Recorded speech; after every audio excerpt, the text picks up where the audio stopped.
બે મિત્રો ધોરણ 12 ચેપ્ટર 2 ટોપિક 2.4 રાઉટનો નિયમ. હવે પહેલાં જોઈ લઈએ 2.3 હું કેમ નથી લેતો, તો એ કોર્સમાં છે કે નહીં એ હમણાં જજમેન્ટ નથી, તો હેનરી નિયમ હમણાં અડીએ નહીં, પછી જોઈ લઈશું હશે તો. 2.4 જોઈએ, પ્રવાહી દ્રાવણોના બાષ્પ દબાણ. તો રાઉટનો નિયમ, જ્યારે દ્રાવ્ય બાષ્પશીલ એટલે કે પ્રવાહી અને દ્રાવક પણ બાષ્પશીલ એટલે દ્રાવક પણ કેવો હોય? પ્રવાહી. દ્રાવ્ય અને દ્રાવક બંને પ્રવાહી હોય ત્યારે દ્રાવણનું કુલ બાષ્પ દબાણ P cool is equal to PA0 into XA plus PB0 into XB. ફરી રાઉટનો નિયમ ક્યારે લગાડવાનો? જ્યારે દ્રાવ્ય પણ પ્રવાહી અને દ્રાવક પણ પ્રવાહી હોય, બંને પ્રવાહી હોય ત્યારે જ આ નિયમ લાગુ પડે.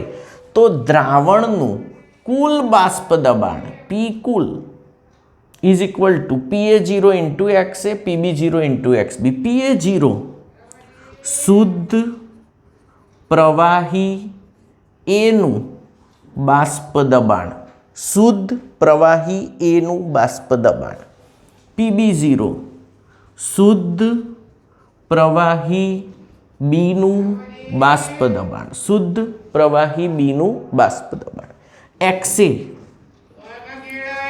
એના મૂલ અંશ કઈ અવસ્થામાં? પ્રવાહી અવસ્થામાં. અને XB બીના મૂલ અંશ કઈ અવસ્થામાં? પ્રવાહી. તો આ તમને યાદ રહેવું જોઈએ. P cool is equal to PA0 into XA plus PB0 into XB. આદર્શ દ્રાવણ માટે. કોના માટે? આદર્શ દ્રાવણ માટે. બિન આદર્શ માટે તમારા કોર્સમાં હમણાં નથી એટલે એને અડીએ નહીં, હશે તો કરાવીશ. આદર્શ દ્રાવણ માટે P cool is equal to PA0 into XA plus PB0 into XB. શુદ્ધ પ્રવાહી એનું બાષ્પ દબાણ, એના મોલન્સ પ્રવાહી અવસ્થામાં, શુદ્ધ પ્રવાહી બીનું બાષ્પ દબાણ, બીના મોલન્સ પ્રવાહી સ્થિતિમાં. બીજા સૂત્રો ડાલ્ટન અનુસાર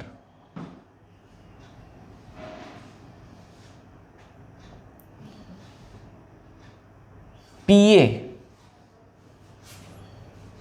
is equal two YA into P કુલ. ફરી PA બરાબર YA ઇન્ટુ P કુલ. આ P કુલ તો આ જ રહેશે, કુલ બાષ્પ દબાણ. YA શું છે? બાષ્પ અવસ્થામાં. કઈ અવસ્થામાં? બાષ્પ અવસ્થામાં એના મોલન્સ. અને PA બરાબર ખરેખર શું આવે? તો કે PA0 ઇન્ટુ XA. કારણ કે ડાલ્ટન અનુસાર શું થાય? P cool is equal two PA વત્તા PB, બંને વાયુઓના બાષ્પ દબાણ. કઈ અવસ્થામાં? બાષ્પ અવસ્થામાં. કઈ અવસ્થામાં? બાષ્પ અવસ્થામાં. તો આ PA છે, આ PB છે. PA બરાબર શું છે ખરેખર? તો PA બરાબર PA0 ઇન્ટુ XA આના પ્રમાણે. અને PB બરાબર શું છે? PB0 into XB. તો સમીકરણ આને 1 કહું, આને 2 કહું, અને જો આને 3 કહું તો 1, 2 અને 3 પરથી કયું આવશે? 1, 2, 3 પરથી આ ચોથું સમીકરણ મળી ગયું તમને. P કુલ બરાબર PA વત્તા PB. ઓકે. ડાલ્ટન અનુસાર હવે આ ધ્યાનમાં રાખજો, PA બરાબર YA ઇન્ટુ P કુલ. બાષ્પ અવસ્થામાં એના મોલન્સ YA છે અને PB is equal two YB into P cool. PB બરાબર YB ઇન્ટુ પી કુલ. તો આટલા મેજર સૂત્રો તમને ખબર હોવી જોઈએ કે શું થાય છે. હું તમને સમજાવું. આ પ્રવાહીઓનું મિશ્રણ છે, બંધ પાત્ર છે. પ્રવાહી કયા છે? એ વત્તા બી પ્રવાહી. તો આમાં એના મોલન્સ કેટલા? એક્સએ. બીના મોલન્સ એક્સબી. એક્સએ વત્તા એક્સબી બરાબર 1. મોલન્સનો કુલ સરવાળો કેટલો હશે? 1. અને અહીં જે બાષ્પ બની હશે, આ બાષ્પ અવસ્થામાં વાહ્ય વત્તા વાહ્યબી બરાબર 1 હશે. વાહ્ય વત્તા વાહ્યબી બરાબર 1 હશે. તો બાષ્પ અવસ્થામાં મોલન્સ વાહ્ય અને પ્રવાહી અવસ્થામાં મોલન્સ એક્સએ. આટલી સમજ પડી આખી? તો આ સૂત્રોને બરાબર તૈયાર કરો. હવે આના પર આધારિત દાખલા ગણવાના છે. તો આટલું તૈયાર હોય તો હવે દાખલો લઈએ આપણે આદર્શ દ્રાવણ માટે. ચલો, આનો દાખલો લગભગ પૂછાય જ એવું ગણીને ચલાય આપણાથી. તો આ ચેપ્ટરમાં દાખલા વધારે ગણવા તૈયાર રહેવાનું. થિયરીઓ પાછળ બહુ ટાઈમ બગાડવાની જરૂર નથી, કારણ કે મેઇનલી દાખલા જ પૂછાય છે. આપણે દાખલો ગણીએ. કયો દાખલો? કોયડો 2.5. આ ટોપિક છે અને એનો કોયડો 2.5. 298 કેલ્વિન તાપમાને ક્લોરોફોર્મ અને ડાઇક્લોરોમિથેન બે વસ્તુ આપી છે. ક્લોરોફોર્મ એટલે CHCl3 અને ડાઇક્લોરોમિથેન એટલે CH2Cl2 ના બાષ્પ દબાણ અનુક્રમે 200 અને 415 છે. તો આને એ કહી દો, અને શું કહી દો? બી. તો બાષ્પ દબાણ એટલે PA0 200, શુદ્ધ અવસ્થામાં બાષ્પ દબાણ 200 મિલીમીટર ઓફ મર્ક્યુરી, અને PB0 આનું બાષ્પ દબાણ શુદ્ધ અવસ્થામાં 415 મિલીમીટર ઓફ મર્ક્યુરી. આ શુદ્ધ અવસ્થામાં બાષ્પ દબાણ રકમમાં આપ્યા છે. રકમ વાંચવાની 2-3 વાર ચોપડીમાંથી. ઓકે, પહેલો પ્રશ્ન 298 કેલ્વિન તાપમાને. પહેલો પ્રશ્ન 298 કેલ્વિન તાપમાને 25.5 ગ્રામ 25.5 ગ્રામ એ એટલે ક્લોરોફોર્મ અને 40 ગ્રામ બી ને મિશ્ર કરેલ દ્રાવણનું, અને 40 ગ્રામ બી એટલે CH2Cl2 ને મિશ્ર કરી બનેલ દ્રાવણનું બાષ્પ દબાણ, આ બેને મિશ્ર કરેલા છે.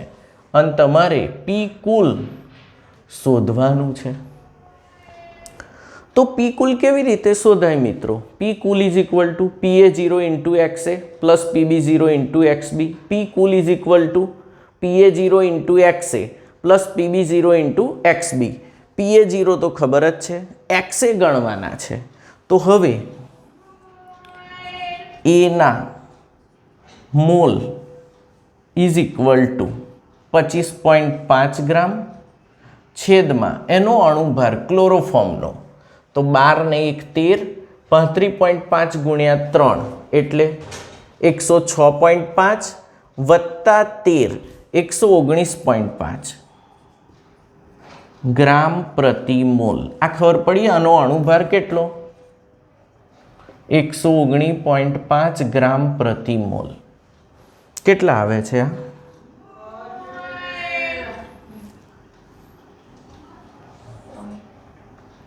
0.21 પછી 3. ઓકે, હવે બીના મોલ ઇઝ ઇક્વલ ટુ બીનું વજન કેટલું છે? 40 ગ્રામ છેદમાં એનો અણુભાર. અણુભાર કેટલો? તો કે 12 વત્તા 2 વત્તા 71, ક્લોરીનનો 35.5, તો 24 વત્તા 71, 71 ને 4 75 ને 20 14, ના 14 ને 12 ને 2 14 વત્તા 71 એટલે 85 આવશે ને. 85 ગ્રામ પ્રતિ મોલ. તો અહીં 85 ગ્રામ પ્રતિ મોલ, તો મોલ ઉપર જતા રહેશે. બોલો 0.47 પછી. ઓકે, આટલા મોલ આના છે, આટલા મોલ એના છે.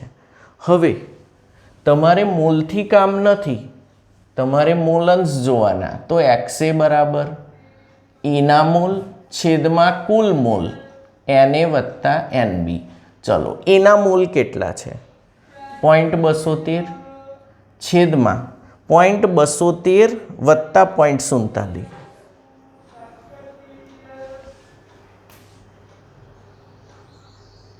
ઘટકના મોલ છેદમાં કુલ મોલ 0.683 કરો જો કેટલા આવે છે?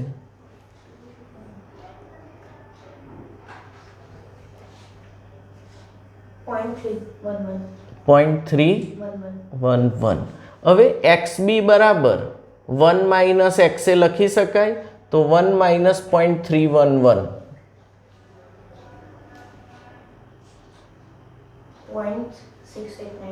0.689. તમે બીજી રીતે એ કરી શકો, NB upon NA plus NB, NB upon NA plus NB તોય મળે, પણ મેં ડાયરેક્ટ 1 માઇનસ XA લીધા. ચલો આટલું આવડ્યું. હવે મેન સૂત્ર પર આવી જાઓ. મેન સૂત્ર શું છે? પી કુલ. જે શોધવાનું છે તમારે, શું શોધવાનું છે? પી કુલ is equal to PA0 into XA plus PB0 into XB. PA0 એનું શુદ્ધ અવસ્થામાં બાષ્પ દબાણ 200, XA એના મોલન્સ 0.311 વત્તા PB0 415 ઇન્ટુ બીના મોલન્સ 0.689. ચલો આ બેનો ગુણાકાર કહો. 200 ગુણ્યા 0.311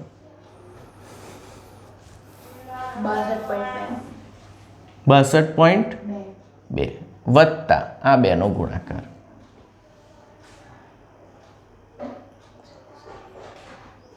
285.93. આ બેનો સરવાળો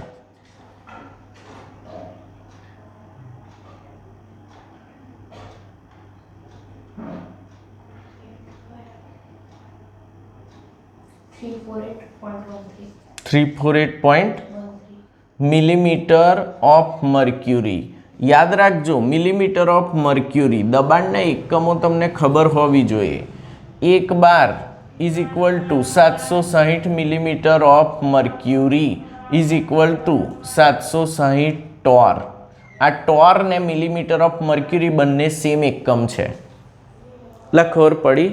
એટલે તમને ટોરમાં આપ્યું હોય તોય ગભરાણ નહીં, મિલીમીટર ઓફ મર્ક્યુરી આપ્યો હોય દબાણનો એકમ છે તો પી કુલ મળી ગયા તમને. પહેલો દાખલો પૂરો થયો.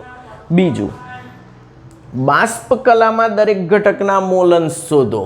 હવે બાષ્પ કલામાં તો સેકન્ડ સ્ટેપ, બાષ્પ કલામાં યાદ છે PA બરાબર YA ઇન્ટુ પી કુલ. યાદ છે? ઓકે, PA બરાબર YA ઇન્ટુ પી કુલ. હવે હું તમને કહું, તમને આ શું છે? પી કુલ ઇઝ ઇક્વલ ટુ આ PA છે અને આ PB છે. તો તમારો આ શું થઈ ગયો? PA. આ શું થઈ ગયો તમારો? PB.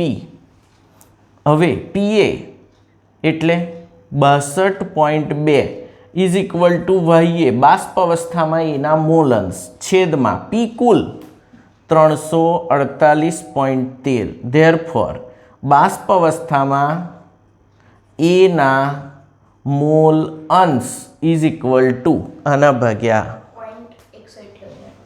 0.100 અને બાષ્પ અવસ્થામાં બીના મોલ અંશ ઇઝ ઇક્વલ ટુ 1 માઇનસ 0.178. કારણ કે મોલ અંશનો કુલ સરવાળો 1 થાય 0.82. તો બાષ્પ અવસ્થામાં બંનેના મોલ અંશ તમે ગણી નાખ્યા. ચોપડીમાં જવાબ જોઈ લેજો. આ જ જવાબ આવવો જોઈએ. 347 348 બરાબર જવાબ છે આપણો.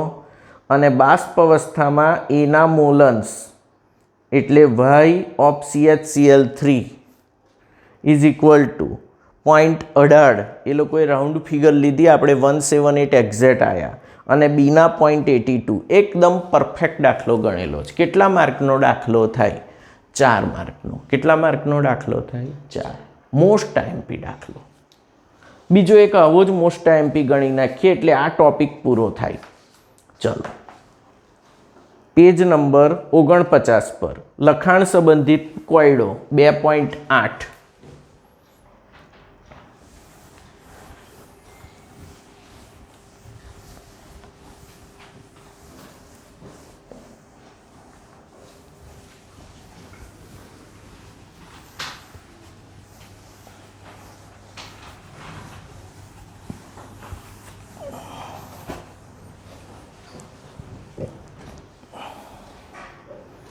પેજ 49 પર 2.8 લખાણ સંબંધિત પ્રશ્ન. કયો? 2.8. ચોપડીમાં જોજો પેજ 49 પર. 350 કેલ્વિન તાપમાને શુદ્ધ પ્રવાહી એ અને બીના બાષ્પ દબાણ 450 ને 700 છે. તો PA0 is equal two 450 millimetre અને PB0 700 મિલીમીટર આપેલા છે. કુલ બાષ્પ દબાણ 600 મિલીમીટર છે. P cool 600 millimetre of mercury છે. તો પ્રવાહી મિશ્રણનું સંઘટન શોધો. વળી બાષ્પ કલાનું પણ સંઘટન શોધો. તો પહેલા પ્રવાહી અવસ્થાનું સંઘટન એટલે XA અને XB શોધવાના છે. સંઘટન એટલે શું શોધવાનું છે? XA અને XB શોધવાના છે. ઓકે, હવે અહીં તમે PA0 અને PB0 આપ્યા છે તમને અને P કુલ આપ્યા છે. ધ્યાનથી જોજો દાખલો. P કુલ PA0 into XA plus PB0 into XB. હવે આપણે જાણીએ છીએ XA પ્લસ XB ઘટકના મોલ અંશનો કુલ સરવાળો કેટલો થાય? 1. તો XB is equal to 1 minus XA લખી શકાય? XB બરાબર 1 માઇનસ XA લખાય? તો અહીં સૂત્ર લખું છું. PA0 into XA plus PB0 into 1 minus XA. XB is equal to 1 minus XA. Mole અંશનો કુલ સરવાળો એક જ હોય. આટલી ખબર પડી. હવે અહીં થશે PA0 into XA plus PB0 minus PB0 into XA. આવું થશે. તો P કુલ શોધીએ પહેલાં. P કુલ આપેલા છે એના પરથી P કુલ કેટલા આપ્યા છે? 600 is equal to PA0 into XA. PA0 450 into XA. Okay, plus PB0 700 minus 700 into XA. Okay, ચલો હવે ઇઝ ઇક્વલ ટુ 700 અને આ 700માંથી 450 જાય. 700માંથી 450 જાય 250. તો માઇનસ 250 XA વધે. આ બેને બાદ બાકી કરી નાખી. 700માંથી 450 જાય માઇનસ 250 XA વધે. માઇનસ 250 ને આ બાજુ લઈ આવો. Therefore 250 XA is equal two 700 minus 600 is equal two 100. Therefore XA is equal two 100 ભાગ્યા 250 ઇઝ ઇક્વલ ટુ 0.4. 0.4 આવે કે 0.4 આવે છે? હા, 0.4 જ આવે ને XA. તો એના મોલન્સ મળી ગયા. ધેરફોર XB બરાબર 1 માઇનસ 0.4 એટલે 0.6. તો આ કઈ અવસ્થામાં સંઘટન મળ્યું? પ્રવાહી અવસ્થામાં સંઘટન. આટલી ખબર પડી ગઈ.